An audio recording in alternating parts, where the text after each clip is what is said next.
Hello and welcome to WyzGyz Entertainment. This is your host Wyman. I am going to cover in this video a little bit about my background.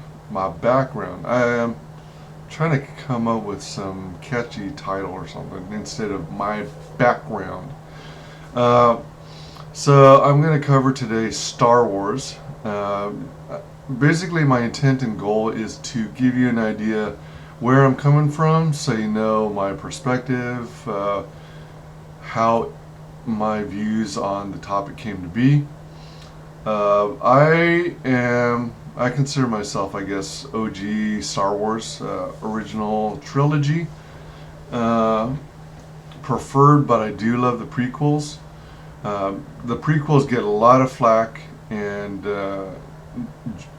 George Lucas gets a lot of flack for it, but I personally enjoyed them. I find them entertaining. Yeah, the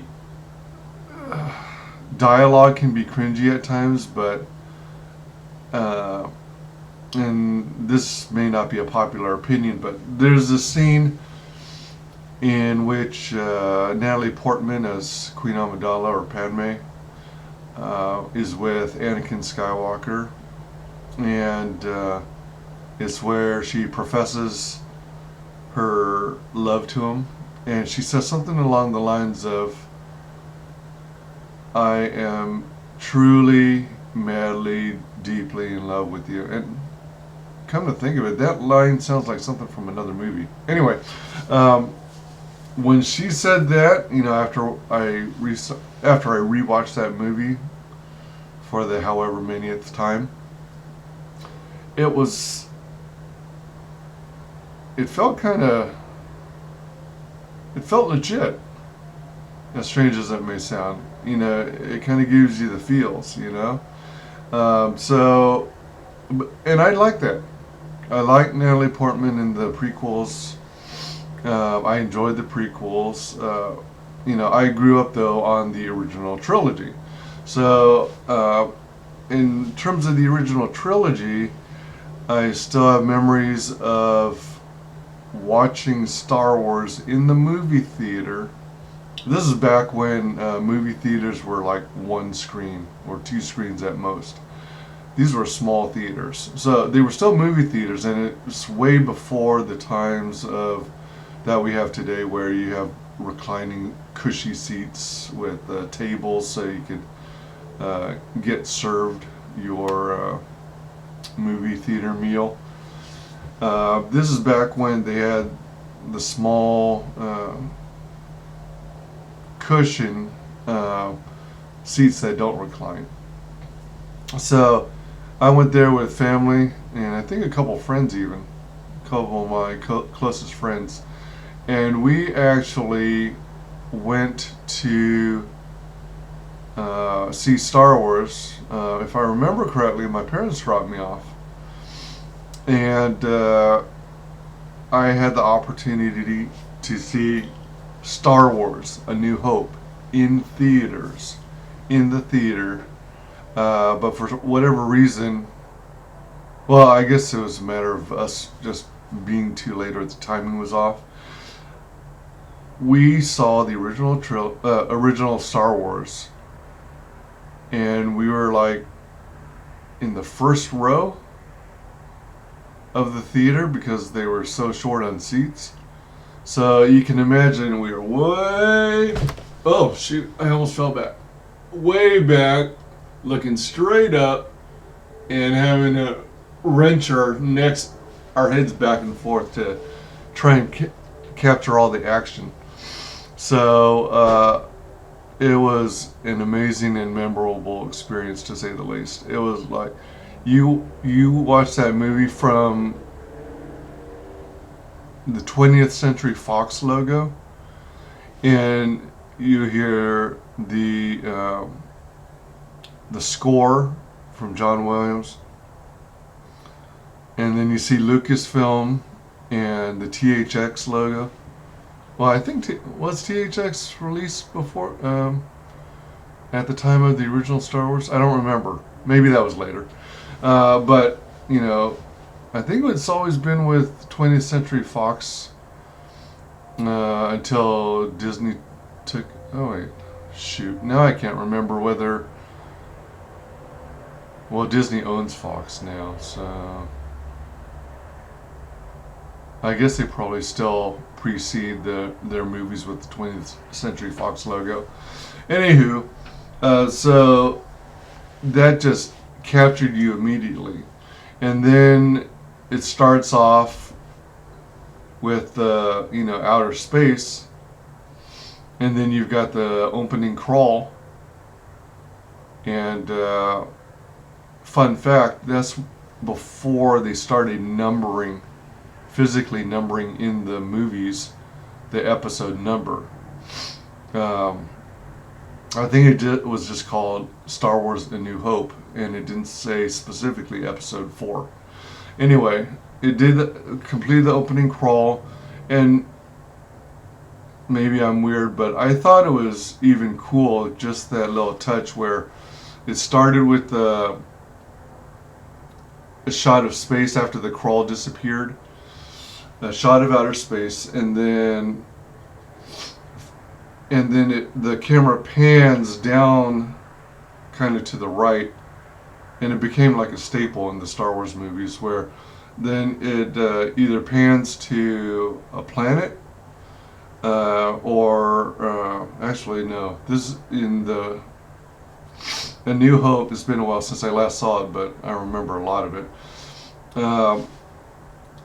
You see the blockade runner that Princess Leia, C-3PO, and R2 are in, being pursued by the gigantic Star Destroyer. And just seeing the blockade runner was cool because it's such an interesting, different design for a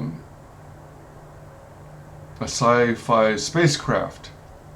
Prior to that, we had things like 2001: A Space Odyssey and 2010, and that style of movie, Barbarella.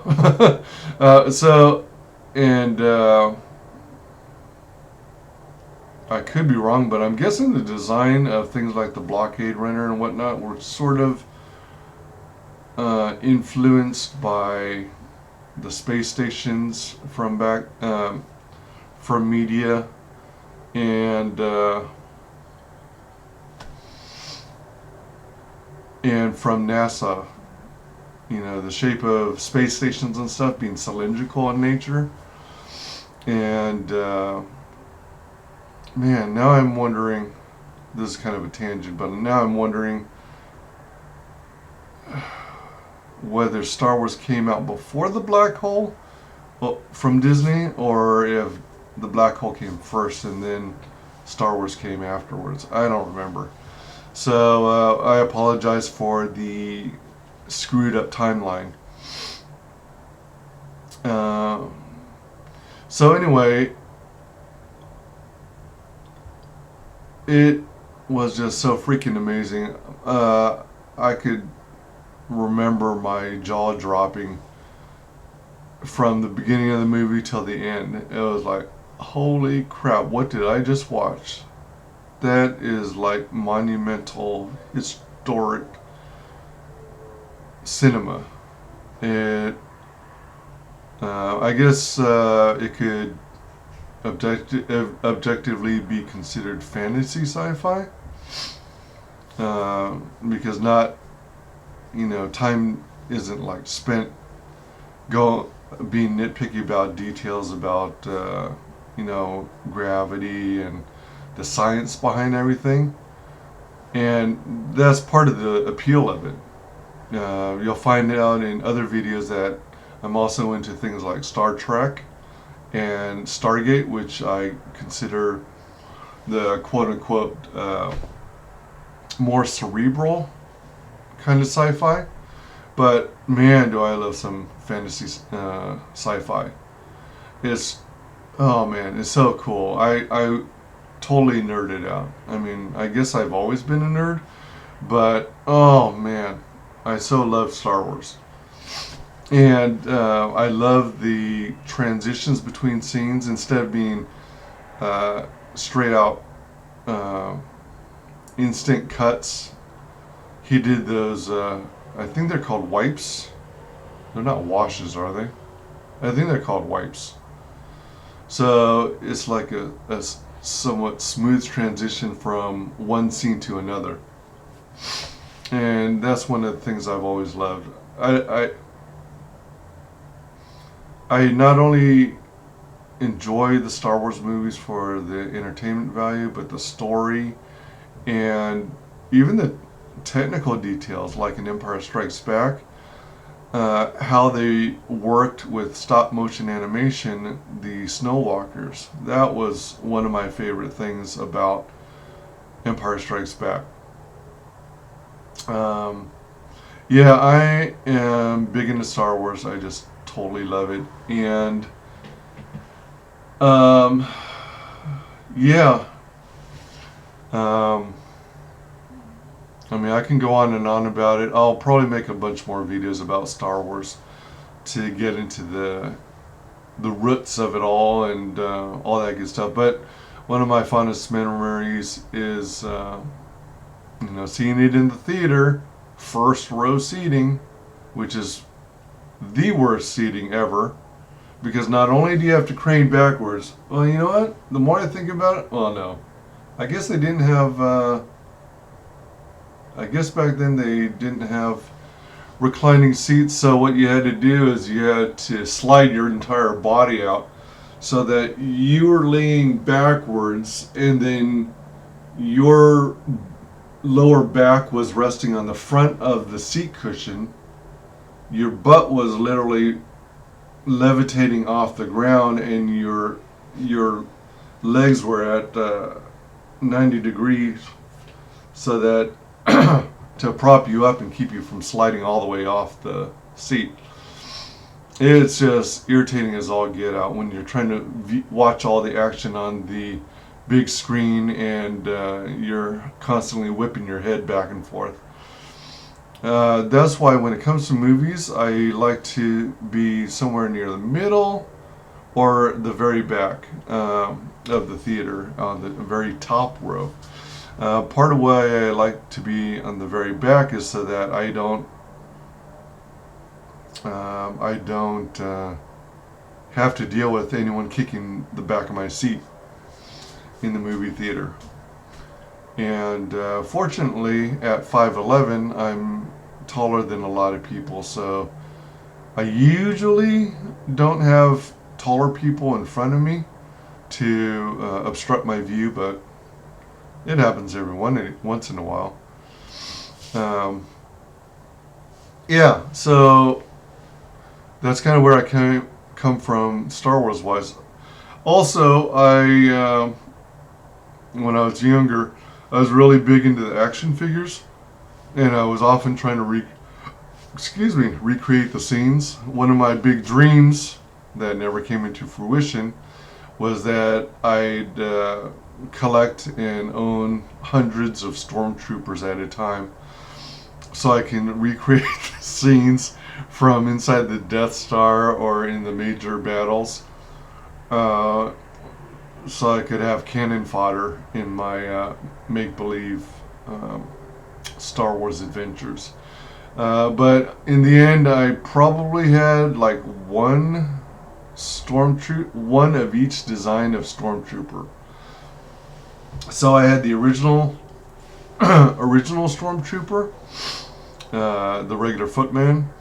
I had the snow trooper. One of the things I liked about the snow trooper is that ground-mounted cannon that he could use. It came with like an what is it? It's not an energy pack. It's a big old box generator. I think it's a generator that's connected via cable to the tripod machine gun, essentially, and heavy weaponry, artillery, and I had the black. What is it? He was a TIE fighter pilot, right? With a black uniform, the black mask, and I'm trying to remember. I think there's a special type of snow stormtrooper pilot that, yeah, that operates in the AT-ATs, or I call them AT-ATs, but they're, I guess technically AT-ATs, but I still call them AT-ATs. So hell. What's funny is I call the four-legged ones AT-ATs, but I call the two-legged ones, the chicken walkers, I call them ATSTs. So there's that. What else? Yeah, so I was a big fan of Jedis. I was always wanting to be like Luke.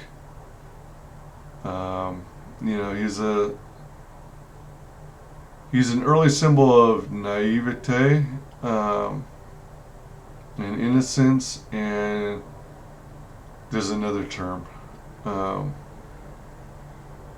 that I'm having trouble thinking of.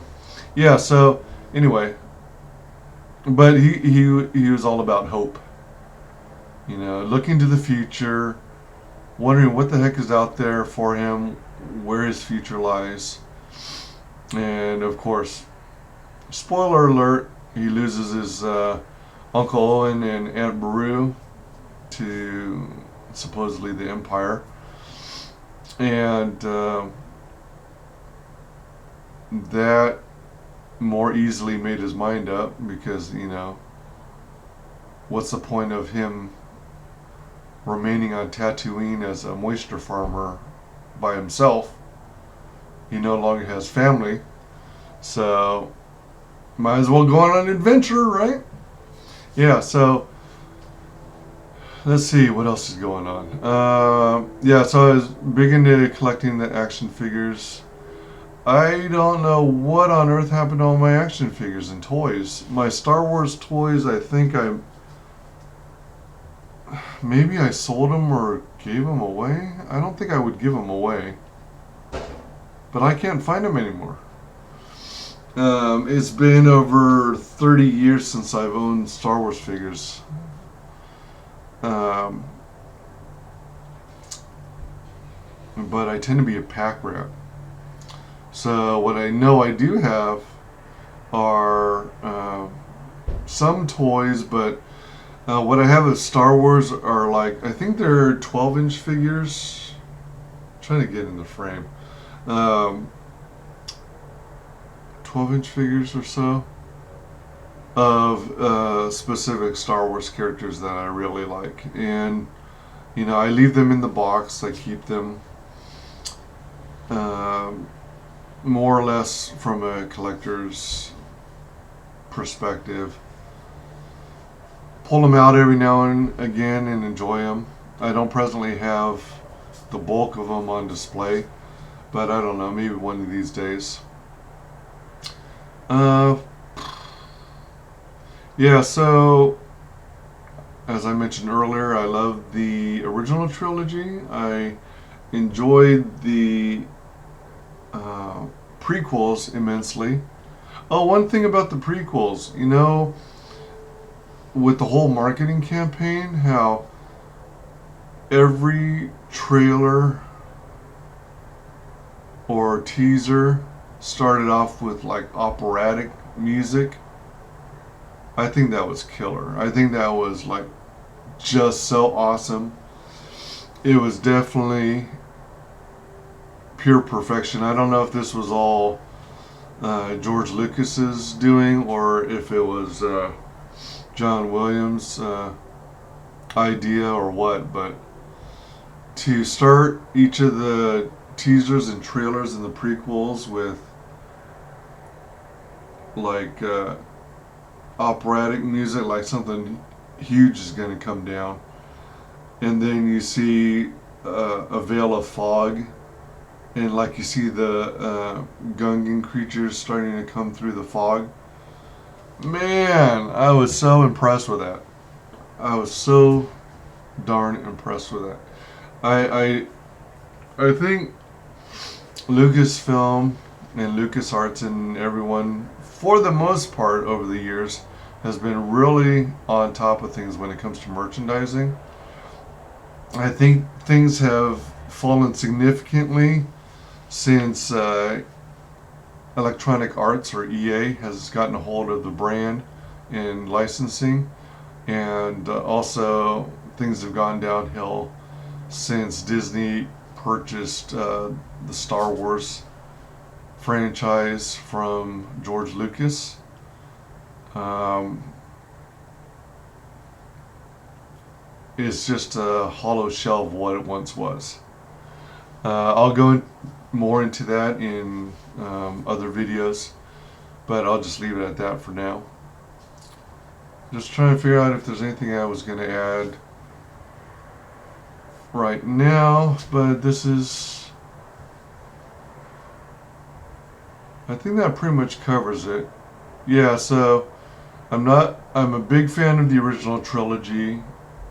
I like the prequels, and I am more than willing to overlook the cringy dialogue because I love the adventure. I love to see Senator Palpatine's oh so clever using of people to get his own way, and Anakin's gradual descent into the dark side. And I thoroughly enjoyed the lightsaber battles and the fight in Revenge of the Sith between Anakin and Obi-Wan. That was pretty cool. Oh, but I also like, was it Phantom Menace with Obi-Wan and Ben Kenobi against Darth Maul. That was pretty wicked too. Yeah, so I think that'll conclude this video. Please comment, like, and subscribe. And I will work on catching up and providing more regular videos so you don't have, so there aren't any huge gaps of time between my uploading videos. So I'm trying to get this ball rolling, and I need to work harder, I understand. So I thank you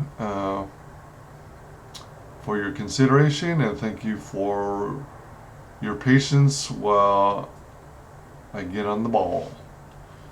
Thank you.